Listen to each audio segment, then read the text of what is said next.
Hello! Bread ഉപയോഗിച്ചിട്ട് വെറും 2 മിനിറ്റിൽ റെഡിയാക്കി എടുക്കാൻ പറ്റിയിട്ടുള്ള ഒരു അടിപൊളി ഈവനിംഗ് സ്നാക്ക് റെസിപ്പിയാണ് ഇന്ന് ഞാൻ നിങ്ങളായിട്ട് ഷെയർ ചെയ്യാൻ പോണത്. അപ്പോൾ ഞാനൊരു ബൗളിലോട്ട് ഒരു മുട്ട പൊട്ടിച്ചൊഴിച്ചിട്ടുണ്ട്. ഇനി ഇതിലോട്ട് 1 ടീസ്പൂൺ പഞ്ചസാരയും കൂടി ചേർത്തിട്ട് സ്പൂണോ വിസ്കോ എന്തെങ്കിലും ഉപയോഗിച്ചിട്ട് നന്നായിട്ടൊന്ന് മിക്സ് ചെയ്തെടുക്കുക.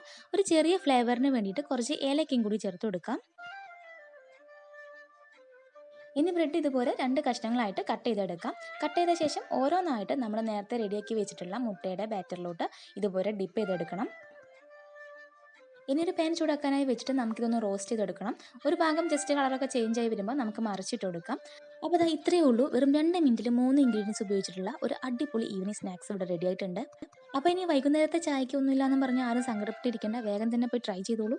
ഇതുപോലെ സിമ്പിൾ റെസിപ്പീസ് കാണാനായിട്ട് എൻ്റെ ചാനൽ മറക്കാണ്ട് സബ്സ്ക്രൈബ് ചെയ്യുക.